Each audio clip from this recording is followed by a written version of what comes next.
প্রিয় শিক্ষার্থীবৃন্দ, শুভ সকাল। আমাদের আজকের চ্যাপ্টার 1 এর শেষ লেকচার আজকে আমরা দেখতে চাই। তো আমাদের চ্যাপ্টারের নাম আমরা দেখেছিলাম theories of terms of trade.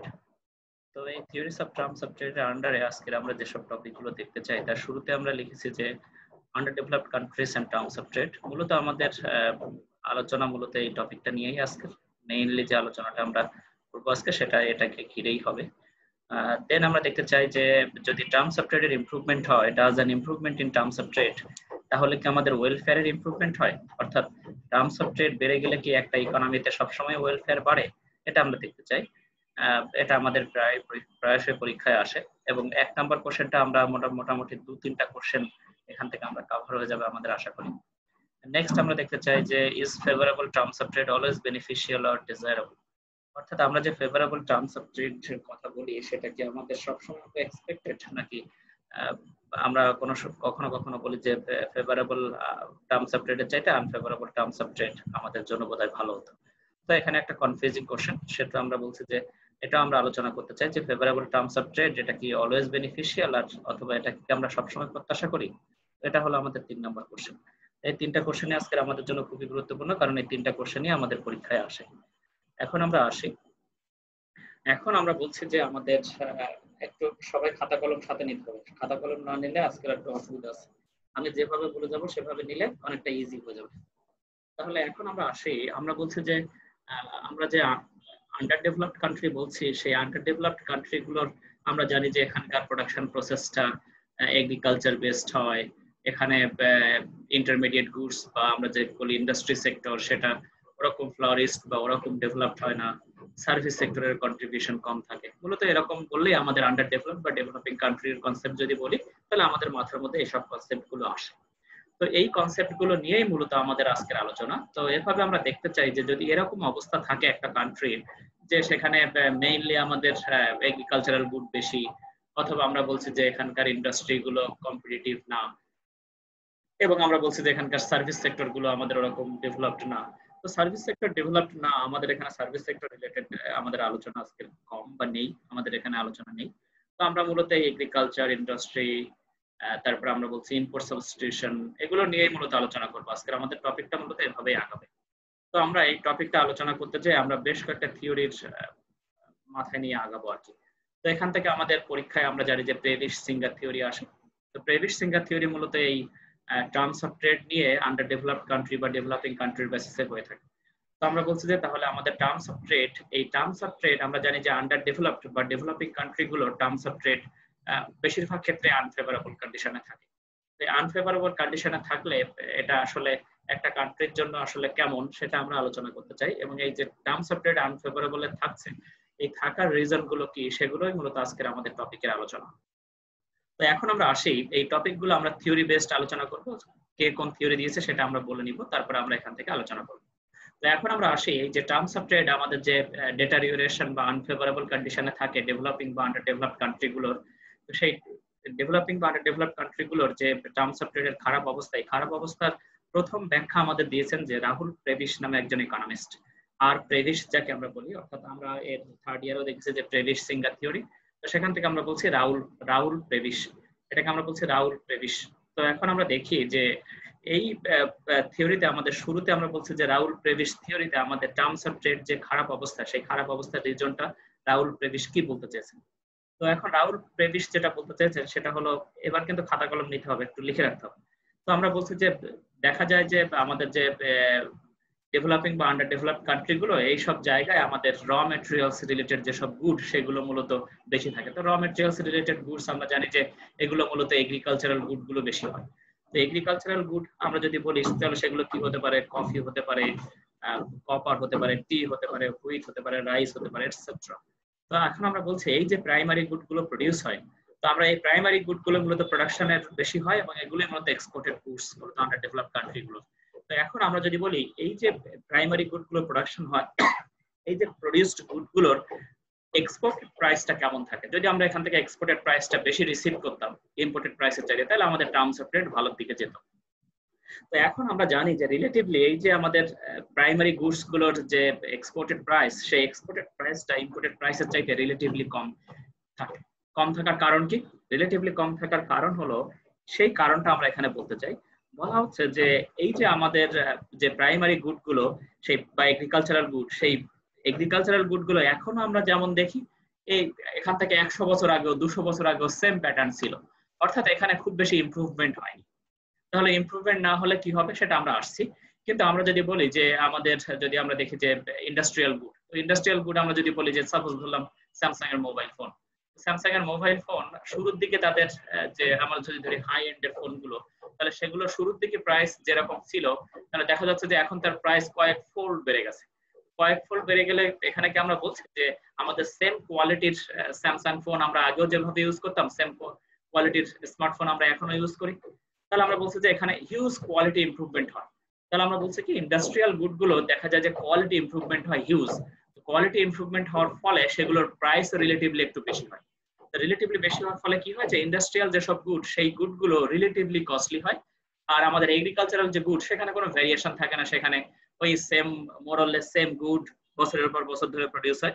ফলে দেখা যায় কি যে ওইসব গুড গুলোর প্রাইস রিলেটিভলি কম থাকে। তো রিলেটিভলি কম থাকার ফলে কি হয় যে জানি আমরা যে এই যে আমাদের আন্ডার ডেভেলপড কান্ট্রি বা ডেভেলপিং কান্ট্রি গুলো, এরা কি করে যে ইন্ডাস্ট্রিয়াল গুড গুলো বাইরের দেশ থেকে নিয়ে আসে। তো ইন্ডাস্ট্রিয়াল গুড গুলো বাইরের দেশ থেকে নিয়ে আসে কারণ এখানকার ইন্ডাস্ট্রি ওরকম হাইলি ডেভেলপড না। ফলে দেখা যায় যে ইন্ডাস্ট্রিয়াল গুড গুলোর জন্য তারা বেশি পে করে, অর্থাৎ ইম্পোর্ট প্রাইসটা বেশি পে করতে হয়। কিন্তু রিলেটিভলি তারা যখন এক্সপোর্ট করে এগ্রিকালচারাল গুড, দেখা যায় যে সেই এগ্রিকালচারাল গুডের জন্য যে প্রাইসটা তারা রিসিভ করে সেটা রিলেটিভলি লো। রিলেটিভলি আমরা কেন বলছি? বেসিস টু ইম্পোর্ট, তাহলে ইম্পোর্ট প্রাইস। তাহলে এখন আমরা বলছি যে এই যে আমাদের ইম্পোর্ট প্রাইসের তুলনায় এক্সপোর্ট প্রাইসটা কম, কারণ আমাদের মোর অর লেস রিলেটিভলি আমরা সেম গুডই প্রডিউস করছি। তাহলে সেক্ষেত্রে আমরা বলছি যে এই হওয়ার কারণে আমাদের এই আন্ডার ডেভেলপড কান্ট্রিগুলোর টার্মস অফ ট্রেডের অবস্থা খারাপ হয়। তাহলে এখন এই যে প্রেডিস এটা বলেছেন যে এই বলার জন্য তার যে পুরো ডেটা বা অ্যানালাইসিস, সেটা আমাদের এখানে খুব বেশি দেখা যায় না। তো এখানে আমাদের এইটাকে আমাদের রিজেক্ট করেছেন যে একজন ইকোনমিস্ট, যাকে আমরা বলছি লিপসি, আরেকজন জ্যাকব ভাইনার। তারা বলেছেন যে এই গ্রাউন্ড থেকে আমরা এটাকে সবসময় যে একই রকম হবে এটা আমরা বলতে পারি না, কারণ এখানে কোনো এমপিরিক্যাল এভিডেন্স নাই, অর্থাৎ এখানে ডেটা বা অ্যানালাইসিস করা হয়। কিন্তু আমরা জানি যে প্রেভিস সিঙ্গার যেরকম থিওরিটা দিয়েছেন, আমাদের মনেও মাথার মধ্যে এরকম হতে পারে যে আসলে এগ্রিকালচারাল গুডগুলোর প্রাইসটা ওভাবে বাড়ে না। যেমন আমি যদি বলি যে প্রচুর পরিমাণে এবছর রাইসের প্রোডাকশন হচ্ছে, রাইসের দাম অটোমেটিক কমে যায়। কিন্তু আমি যদি প্রচুর স্যামসাং ফোন প্রডিউস করি, দেখা যায় যে সেক্ষেত্রে আমাদের ওই স্যামসাং ফোনের প্রাইসটা ওভাবে খুব বেশি কমে না। তো এখন আমরা আসি, এই জন্য দেখা যায় যে আমাদের আন্ডার ডেভেলপ যে কান্ট্রিগুলো, সেই কান্ট্রিগুলোর টার্মস অফ ট্রেডের অবস্থা খারাপের দিকে যেতে পারে। তো নেক্সট আমরা আসি, নেক্সট সিঙ্গার থিওরি হলো আমাদের প্রেভিসের পরে আমরা জানি সিঙ্গারের থিওরি। তো সিঙ্গারের থিওরি আমরা এখানে আমাদের দুটো টার্ম মাথায় রাখতে হবে, একটু লিখে রাখতে হবে। আমরা বলছি যে এখানে আমাদের যে টার্মটাকে আমরা প্রথম বলছি সেটাকে আমরা ইনকাম নিয়েই বলছি। তো ইনকাম আমরা বলছি যে প্রোডিউসারদের ইনকাম ইনক্রিজ হবে, প্রোডিউসারদের ইনকাম বাড়বে, এটা একটা পয়েন্ট লিখে রাখতে হবে।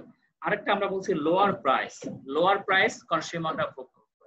তাহলে বি ভেরি কেয়ারফুল, আমরা দুটো টার্ম উচ্চারণ করেছি। একটাকে আমরা বলছি ইনকাম হলো প্রোডিউসারের ইনক্রিজ করবে, আর আমরা বলছি লোয়ার প্রাইস যেটা কনজিউমার ভোগ করবে। এখন আমরা যদি বলি যে ইনকাম যদি প্রোডিউসারের বেড়ে যায়, তাহলে ইনকাম বাড়ার অর্থ কি? প্রোডিউসার যেসব গুডগুলো সেল করছে সেগুলোর প্রাইস রিলেটিভলি হায়ার, তাহলে তার সারপ্লাসও বাড়ছে। তাহলে সারপ্লাস বাড়লে তার ওয়েলফেয়ারও বাড়ে, আমরা জানি। আর লোয়ার প্রাইসে যদি কনজিউমার পারচেজ করে তাহলে তার ওয়েলফেয়ার বাড়ে, অর্থাৎ ইউটিলিটি বাড়ে, অর্থাৎ ইউটিলিটি গেইন হয়।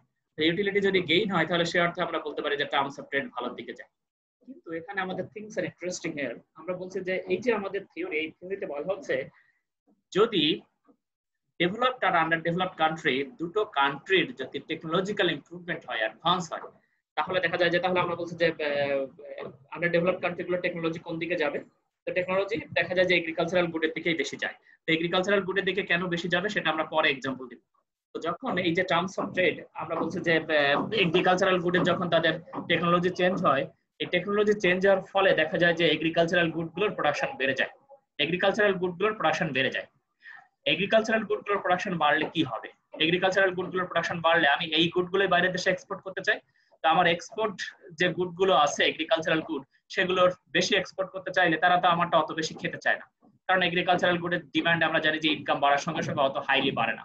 ফলে রিলেটিভলি আমাদের এগ্রিকালচারাল গুডের প্রাইস ফল করবে। তো এগ্রিকালচারাল গুডের প্রাইস ফল করলে আমি যেসব দেশে পাঠাচ্ছি সেই সব দেশে কনজিউমাররা লোয়ার প্রাইসে কনজিউম করে। তো লোয়ার প্রাইসে কনজিউম করলে কি সুবিধা হয়? ওই দেশের যে দেশে আমি এক্সপোর্ট করছি সেই দেশের কনজিউমারদের তারা ইউটিলিটি বাড়ে। তাহলে সেক্ষেত্রে আমার বেনিফিটটা কি হলো, আমি তো এক্সপোর্ট প্রাইস কম পাচ্ছি।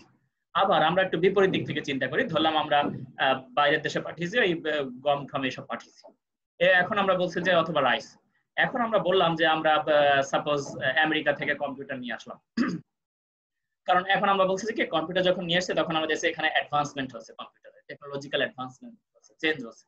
যখন চেঞ্জ হচ্ছে তখন আমরা বলছি যে আমরা ওই কম্পিউটারের একটা হায়ার প্রাইসে নিয়ে আসছি। তো হায়ার প্রাইসে নিয়ে আসছি কারণ এখানে টেকনোলজিক্যাল চেঞ্জ হচ্ছে, আগে আমরা একটু এক্সাম্পল দিয়েছিলাম। তো এই চেঞ্জ হওয়ার ফলে যখন আমরা দেখছি যে কম্পিউটারের প্রাইস বেড়ে গেছে, তখন যারা কম্পিউটারের প্রডিউসার আছে, এক্সপোর্টার আমেরিকার, আমরা তো ইম্পোর্ট করেছি, তো এই আমেরিকার এক্সপোর্ট প্রাইসটা দেখা গেছে বেড়ে গেছে। তো বেড়ে গেলে কি হবে, প্রডিউসারদের ইনকাম বেড়েছে। তাহলে বেনিফিট আমরা দেখছি যে ডেভেলপড কান্ট্রি গুলো সব দিক থেকেই হচ্ছে। এক, তারা এগ্রিকালচারাল গুড গুলো কমে পাচ্ছে। দুই, তাদের প্রডিউসাররা টেকনোলজিক্যাল অ্যাডভান্সমেন্ট বা ইকোনমিক গ্রোথ হওয়ার ফলে তাদের দেখা যাচ্ছে কি যে এক্সপোর্ট প্রাইসটা তাদের ওখানে রিলেটিভলি বেশি আর কি, আমরা যে গুড গুলো নিয়ে আসছি। ফলে এই যে আমাদের আন্ডার ডেভেলপ যে কান্ট্রি গুলো বা ডেভেলপিং যে কান্ট্রি গুলো আছে, সেই কান্ট্রি গুলো দেখছি যে রিলেটিভলি তাদের টার্মস অফ ট্রেড ডিটারিওরেশনে থাকছে, অর্থাৎ টার্মস অফ ট্রেড আনফেভারেবল কন্ডিশনে থাকছে।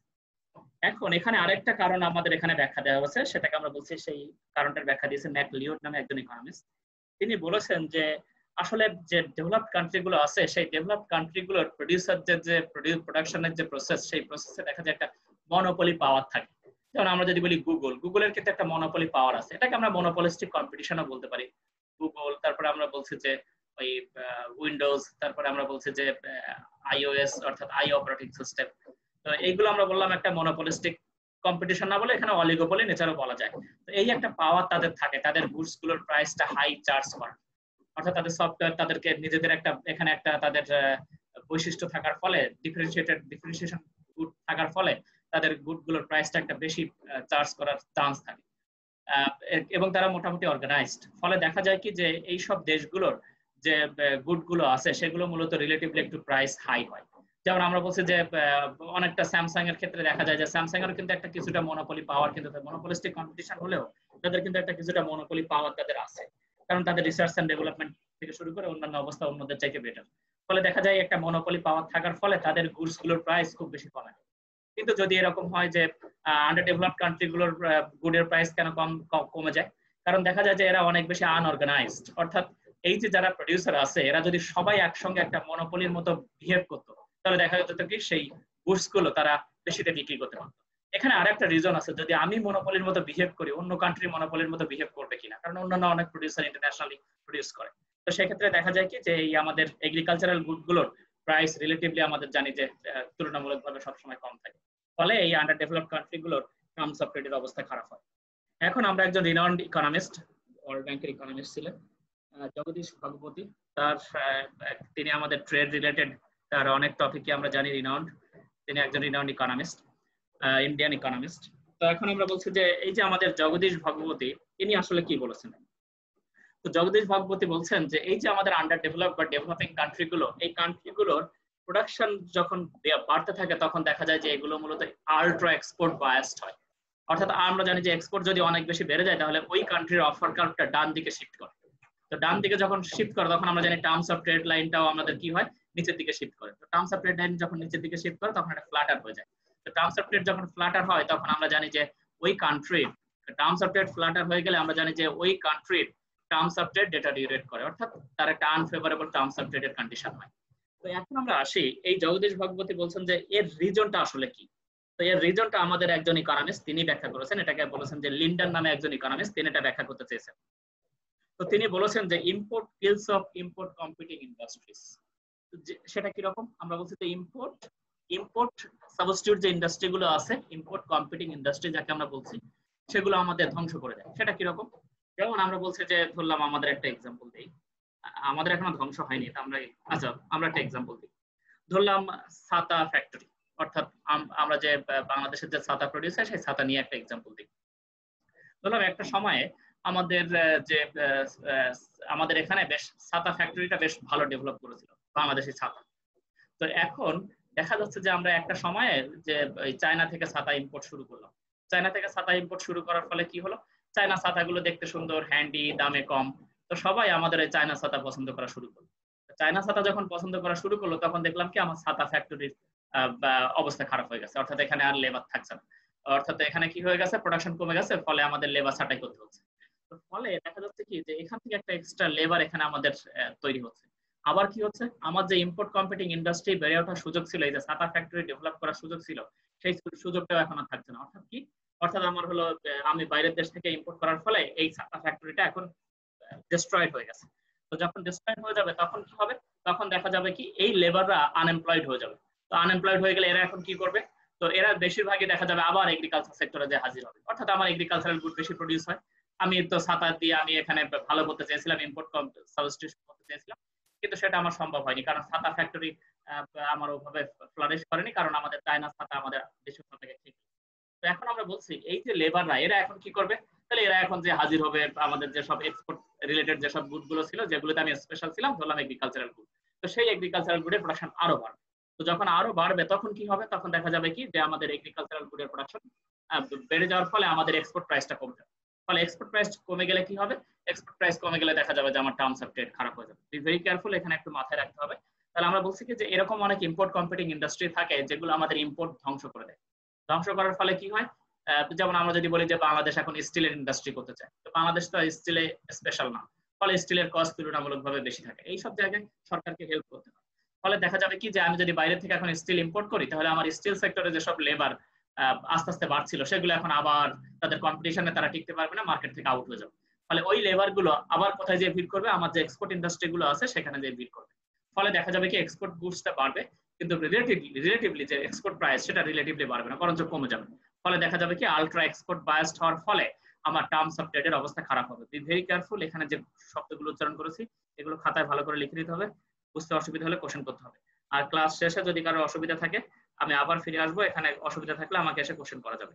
নেক্সট আমরা আসি, এবার আমরা আসি এখানে আমরা মোটামুটি একটা এক্সাম্পল দিয়েছি। এখন আমরা আসি যে এবার দেখি পরের টপিকটা হলো, আমরা বলছি যে আমাদের এঞ্জেলস ল।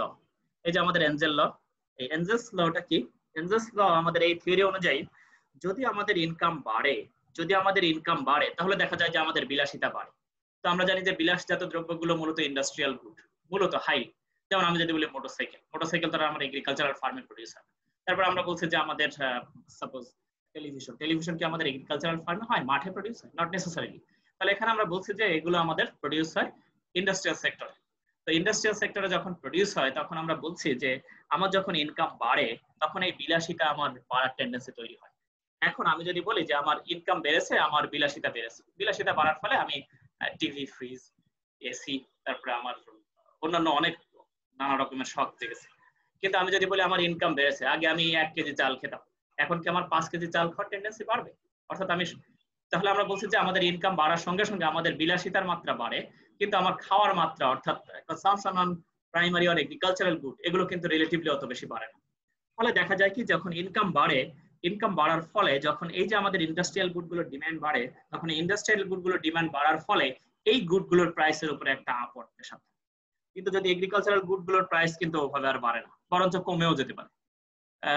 সচরাচর আমরা কমার কথা বলছি না, হয়তো ফিক্স আছে বা কিছুটা বেড়েছে, কিন্তু রিলেটিভলি কোন গুডগুলোর প্রাইস বেশি বেড়ে যায়, রিলেটিভলি দেখা যায় যে ইন্ডাস্ট্রিয়াল গুডগুলোর প্রাইস বেশি বেড়ে যায়। ফলে দেখা যায় কি যে ইন্ডাস্ট্রিয়াল গুডগুলোর প্রাইস বাড়লে তাদের দেখা যায় যে সেই ক্ষেত্রে তাদের টার্মস অফ ট্রেডটা ভালোর দিকে যায়। এখন আমরা আসি, এখানে আরো কিছু ব্যাখ্যা আমাদের দেয়া আছে, তো সেই ব্যাখ্যাটা আমরা একটু দেখে আসি। আমরা বলছি যে যখন ডেভেলপ কান্ট্রি আর আন্ডার ডেভেলপ কান্ট্রি এই দুটো কান্ট্রির টেকনোলজিক্যাল চেঞ্জের আমরা হিসাব করি, আমরা এখান থেকে বলছি এই যে টেকনোলজিক্যাল চেঞ্জ, তো এই টেকনোলজিক্যাল চেঞ্জের আমরা হিসাব করি আর ফ্যাক্টর গ্রোথের হিসাব করি, তো দেখা যায় যে উন্নত দেশগুলোতে এই যে টেকনোলজিক্যাল চেঞ্জটা, এই টেকনোলজিক্যাল চেঞ্জটা পপুলেশন গ্রোথের চাইতে আরো দ্রুত আগায়। কারণ তাদের আমরা জানি পপুলেশনটা কম বাড়ে, কিন্তু তার তুলনায় টেকনোলজি অনেক অ্যাডভান্স হয়ে যায়।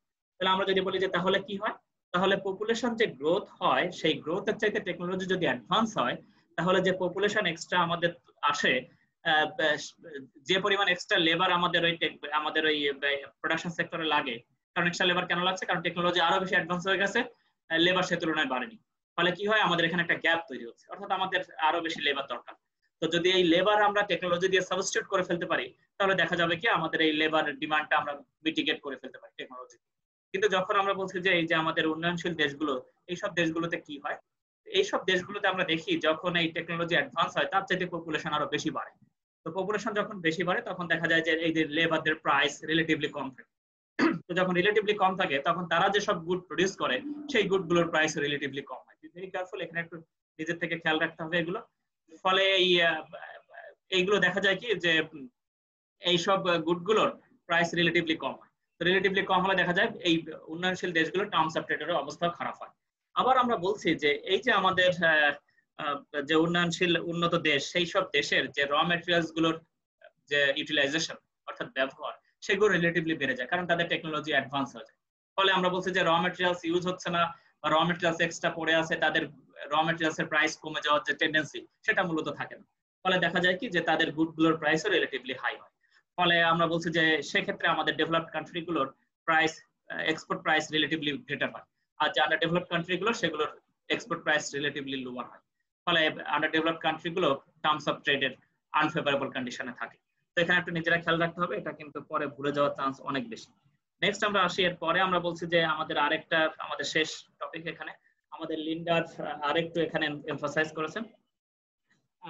লিন্ডার বলেছেন যে scarcity of intermediate goods in the underdeveloped countries এখানে আমরা বলছি কি যে scarcity যে আমাদের এখানে বলছি scarcity of intermediate goods in the underdeveloped countries, অর্থাৎ scarcity বললে আমরা কি বুঝি? আমরা বলছি যে scarcity হলো আমাদের লিমিটেশন অফ রিসোর্সেস। তো লিমিটেশন সরি তো scarcity যদি আমরা বলি লিমিটেশন, তো সেই লিমিটেশনটা কিসের? সেই লিমিটেশনটাকে আমরা বলছি, এই লিমিটেশনটা হলো ইন্টারমিডিয়েট গুডস। তো ইন্টারমিডিয়েট গুডস আমরা কোন সেক্টর জানি? আমরা জানি intermediate primary goods, intermediate goods, এগুলো আমাদের ইন্ডাস্ট্রিয়াল সেক্টর। তো এই ইন্ডাস্ট্রিয়াল সেক্টরে আমাদের কি অসুবিধা হয়? তো দেখা যায় যে এই যে আমাদের আন্ডার ডেভেলপড কান্ট্রিগুলো আছে সেই কান্ট্রিগুলোর ইন্টারমিডিয়েট গুডস এটার একটা স্কারসিটি আছে। ইন্টারমিডিয়েট গুডস গুলো যদি স্কারসিটি,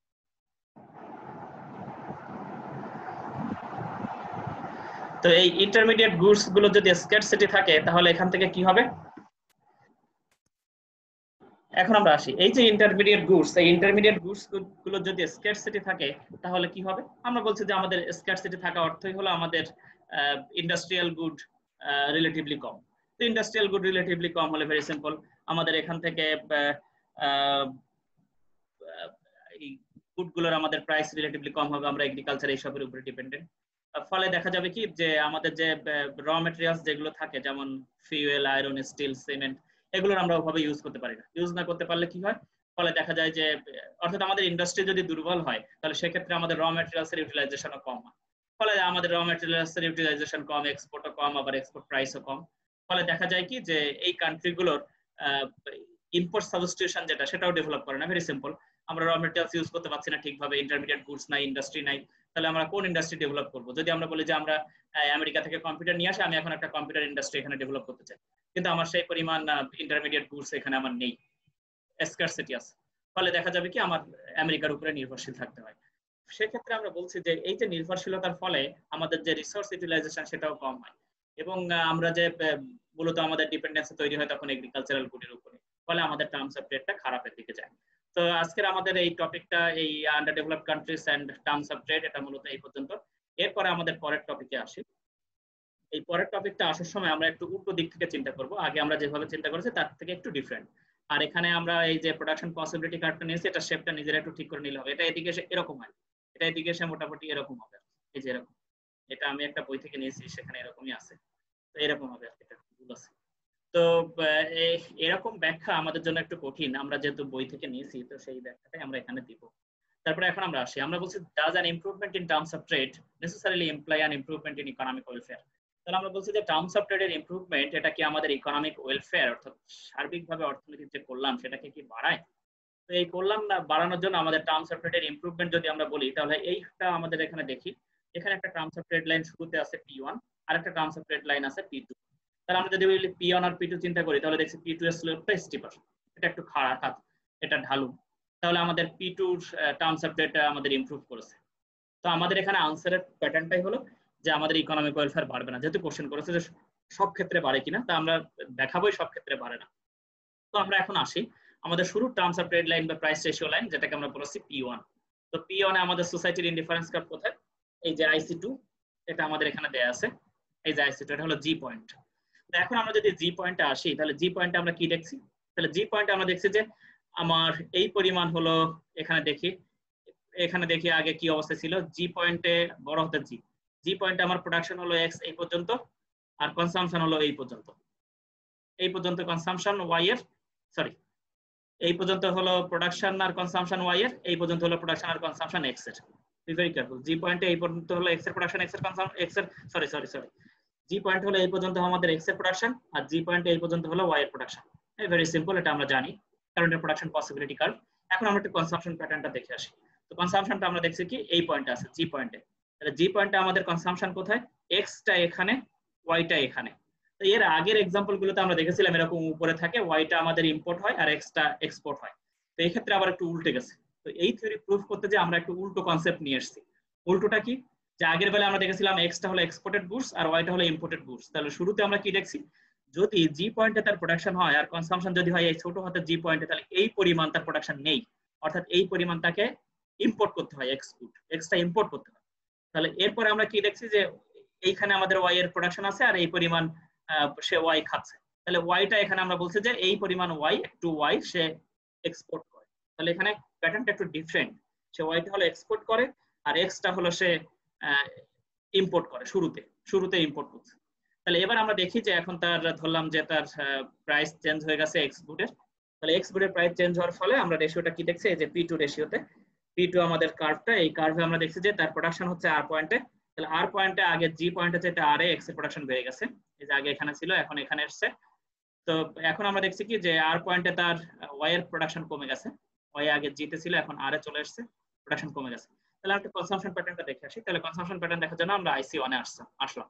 তো আইসি ওয়ানে আসলে আমরা কি দেখছি যে আইসি ওয়ানে আমরা ই পয়েন্টে দেখছি তার কনসাম্পশন হলো ই পয়েন্টে আমরা দেখছি কি যে আগে তার বিহেভিয়ার যা ছিল এখন চেঞ্জ হয়ে গেছে। আগে সে এক্স ইম্পোর্ট করতো, এখন সে এক্স এক্সপোর্ট করে। কিভাবে? তার প্রোডাকশন এখানে কিন্তু কনসাম্পশন এখানে ই পয়েন্টে, যেহেতু এক্স এর প্রাইস বেড়েছে এজন্য হয়তো কনসাম্পশন কমে যেতে পারে। তো এক্স এর পয়েন্টে এখানে আমরা ধরলাম ই পয়েন্টে, তাহলে ই পয়েন্টে এই এক্সট্রা টুক সে এখন কনসাম্পশন যা তার সাথে প্রোডাকশন বেশি, ফলে এইটুক সে এখন এক্সপোর্ট করতে পারে। আর এখানে আমরা দেখছি কি যে এইখানে তার ওয়াই এর প্রোডাকশন আর কনসাম্পশন হলো এখানে ওয়াই, তাহলে ওয়াই সে বাইরের দেশ থেকে এখন ইম্পোর্ট করছে, অর্থাৎ পুরো তার প্যাটার্নটা চেঞ্জ হয়ে গেছে, বিহেভিয়ারটা চেঞ্জ হয়ে গেছে। তো এই বিহেভিয়ার চেঞ্জ হওয়ার ফলে কি হয়েছে, আমাদের শুরুতে আমাদের ইনডিফারেন্স কার্ভ ছিল আইসি 2 তে, এখন ইনডিফারেন্স কার্ভ এসেছে আইসি 1 এ। তাহলে এখন আগের চাইতে সে লোয়ার ইনডিফারেন্স কার্ভে আছে ই পয়েন্টে। তো লোয়ার ইনডিফারেন্স কার্ভে থাকার ফলে আমরা বলছি যে আমাদের টার্মস অফ ট্রেড বেড়েছে, স্টিপার হচ্ছে, কিন্তু সোসাইটি আগের চাইতে খারাপ অবস্থায় আছে। অর্থাৎ আমাদের টার্মস অফ ট্রেড বাড়লেই সবসময় যে আমাদের ওয়েলফেয়ার বাড়বে, নট নেসেসারি। কারণ এখানে দেখছি কি আমাদের কনসাম্পশন প্যাটার্নটা এমন ভাবে শিফট করেছে যে আমরা এক্সপোর্ট যে গুড করতাম সেটা এখন ইম্পোর্ট করি, আবার যে গুডটা ইম্পোর্ট করতাম সেটা এখন এক্সপোর্ট করি। অর্থাৎ পুরো প্যাটার্ন চেঞ্জ হয়ে গেছে। পুরো প্যাটার্ন চেঞ্জ হয়ে যাওয়ার ফলে হয়তো সোসাইটি বলছে যে আমি আগের চাইতে খারাপ আছি, কারণ আমার ইকোনমিক বিহেভিয়ার আমি ওভাবে চেঞ্জ করতে পারিনি, কিন্তু তোমরা প্রাইস এমন ভাবে চেঞ্জ করছো যাতে আমার বিহেভিয়ার চেঞ্জ হয়ে গেছে, ফলে আমি আগের চাইতে খারাপ অবস্থায় আছি, সেটা হতে পারে। তাহলে জি থেকে ইতে আসার ফলে আমরা দেখছি কি যে সোসাইটি আগে যে অবস্থায় ছিল indifference curve, society community indifference curve, তার সাথে এখন কমিউনিটি ইনডিফারেন্স কার্ভটা নিচে নেমে গেছে, ফলে আমাদের ওয়েলফেয়ার বাড়েনি। অর্থাৎ টার্মস অফ ট্রেড বাড়লেই সবসময় যে ওয়েলফেয়ার বাড়বে সেটা আমরা বলতে পারি। তাহলে আমরা দেখলাম যে এটা নিচের দিকে ইকুইলিব্রিয়াম থাকলে মূলত এই সমস্যাটা হয়। আমরা যদি উপরের দিকে এরকম জায়গায় ইকুইলিব্রিয়াম নিতাম তাহলে হয়তো আমাদের এই সমস্যাটা থাকতো। নেক্সট আমরা আসি পরের টপিক, এটা আমাদের শেষ topic, is favourable terms of trade always beneficial or desirable. তাহলে আমরা বলছি যে আমাদের এই যে ফেভারেবল টার্মস অফ ট্রেড অথবা টার্মস অফ ট্রেডের যে ইমপ্রুভমেন্ট সেটা কি সবসময় আমাদের জন্য এক্সপেক্টেড? তাহলে টার্মস অফ ট্রেড বাড়লে আমরা জানি যে আমাদের যে গুডের প্রাইস সেটা রিলেটিভলি বেড়ে যায় বাইরের কান্ট্রিগুলোতে। যখন বাইরের কান্ট্রিগুলোতে রিলেটিভলি বেড়ে যায় তখন আমার এমন হতে পারে যে আমার এক্সপোর্ট ডিমান্ড ফল করেছে। তো এক্সপোর্ট ডিমান্ড যদি ফল করে তাহলে তো আমার ওভারঅল যে এক্সপোর্ট আর্নিং সেটা কমে যেতে পারে। It depends on the price and how much export falls. তাহলে এখন আমরা বলছি যে আমাদের কি পরিমাণ এক্সপোর্ট ফল করেছে সেটা ডিপেন্ড করবে কি করে, যেমন আমি একটা গুড পাঠাই, এমন একটা গুড বাইরের দেশে পাঠাই যে গুডটা আমার গুড না হলেই তাদের চলে না, তাহলে সেক্ষেত্রে কিন্তু আমার খুব বেশি লস নেই, কারণ তাকে সেটা খেতেই হবে যত বেশি প্রাইস। কিন্তু এমন যদি হয় যে আমি পাঠাই আরো অনেকেই পাঠায়, আমার গুডটার প্রাইস অনেক বেড়ে গেছে, ফলে দেখা যাবে আমার গুড আর কেউ পছন্দই করছে না, অন্য গুড তারা কিনছে, ফলে সেক্ষেত্রে দেখা যাবে কি আমাদের এক্সপোর্ট আর্নিংটা অনেক কমে যাবে। এক্সপোর্ট আর্নিং কমে গেলে আমাদের ট্রেড ব্যালেন্স অবস্থা খারাপ হবে, ব্যালেন্স অফ ট্রেড। কারণ আমার ইম্পোর্ট প্রাইসের চাইতে যদি ইম্পোর্ট যে রেভিনিউ তার সাথে যদি এক্সপোর্ট রেভিনিউটা কমে যায় তাহলে আমাদের ব্যালেন্স অফ ট্রেডে যে এটা নেগেটিভ একটা ইম্প্যাক্ট ফেলবে, ফলে আমার ব্যালেন্স অফ পেমেন্টের অবস্থা খারাপ হয়ে যেতে পারে। তাহলে সেক্ষেত্রে এখন আমরা কি বলছি, আবার এই যে আমাদের এক্সপোর্ট সেক্টর যে আমাদের প্রাইস বেড়ে যাওয়ার ফলে এক্সপোর্ট ডিমান্ড কমে গেছে, ফলে এখানে দেখা যাবে কি এক্সট্রা ওয়ার্কার এখানে আনএমপ্লয়েড হয়ে যেতে পারে, অর্থাৎ এখানে ওয়ার্কাররা আনএমপ্লয়েড হয়ে গেলে তারা ইকোনমির জন্য একটা বার্ডেন, যদি তাদেরকে অন্য সেক্টরে ট্রান্সফার করা না যায়। তাহলে সেক্ষেত্রে অন্য সেক্টরে ট্রান্সফার করলে দেখা যাবে কি সেই সেক্টরে তারা আবার ওয়েজটাকে কমিয়ে দিচ্ছে, কারণ এক্সট্রা লেবার যখন অন্য সেক্টরে যেতে চায় না তখন তার ওয়েজের উপরে একটা ডাউনওয়ার্ড প্রেশার ক্রিয়েট করে। তো এখন দেখা গেল কি আবার যখন এমনও হয় যে কোনো কোনো ক্ষেত্রে যে আমার টার্মস অফ ট্রেডের খারাপ অবস্থা, তো সেটা আমি ইমপ্রুভ করার জন্য আমি ট্যারিফ বসিয়ে দিয়েছি এবং আমি বলছি যে আমার ইম্পোর্ট কম্পিটিং ইন্ডাস্ট্রি গুলো তোমার সঙ্গে ভালো করছে না, ফলে সীমানা আমি ট্যারিফ বসিয়ে দিলাম। ট্যারিফ বসালে কি হবে, তার গুডস গুলোর প্রাইস বেড়ে যাবে, আমার সঙ্গে এখন আমি তার সঙ্গে কম্পিট করতে পারি। তো এই কম্পিট করার ফলে সেই সব কান্ট্রি গুলো আমার গুডের উপরে প্রাইস বসিয়ে দিতে পারে, ট্যারিফ বসিয়ে দিতে পারে। তো যদি ট্যারিফ বসিয়ে দেয় সেক্ষেত্রে কি হবে, ট্যারিফ বসিয়ে দিলে দেখা যাবে কি দুজনের মধ্যে একটা কম্পিটিশন শুরু হয়ে গেছে, তো তোমার সঙ্গে আমি এখন একটা যুদ্ধাঙ্গদেহী মনোভাবে আমি আসি, তাহলে সেও আমারটা বাড়িয়ে দিচ্ছে, আমি তারটা বাড়িয়ে দিচ্ছে, ফলে দেখা যাবে কি ইন্টারন্যাশনাল যে ট্রেডের প্যাটার্ন সেটা চেঞ্জ হয়ে যাবে। আগে যে পরিমাণ ট্রেড হতো এখন তার চেয়ে কম হবে, অর্থাৎ এক্সপোর্টও কমে যেতে পারে, ইম্পোর্টও কমে যেতে পারে। তো সেক্ষেত্রে এই হলো আমাদের ফেভারেবল টার্মস অফ ট্রেড। এটা যদি আমাদের সব ক্ষেত্রে যে বেনিফিশিয়াল সেটা আমরা বলতে পারি না। অনেক ক্ষেত্রে দেখা যায় যে আমাদের এক্সপোর্ট ডিমান্ড কমে যায়, আবার অনেক ক্ষেত্রে আমরা বলছি যে এই ট্যারিফ বসানোর ফলে একটা ট্যারিফ ওয়ার শুরু হয়, যেটা আমাদের ওভারঅল ইন্টারন্যাশনাল ট্রেডটাকে কমিয়ে দিতে পারে এবং এটা আমাদের যে আর্নিং সেটাও কমিয়ে দিতে পারে ইন্টারন্যাশনাল ট্রেড থেকে। তো আজকের এই পর্যন্ত, থ্যাংক ইউ। কোশ্চেন থাকলে আবার এই অ্যাড্রেসে আসা যাবে, আমি 2-1 মিনিটের মধ্যে এখানে চলে আসবো। তো এখানে এসে কোশ্চেন থাকলে কোশ্চেন করতে হবে।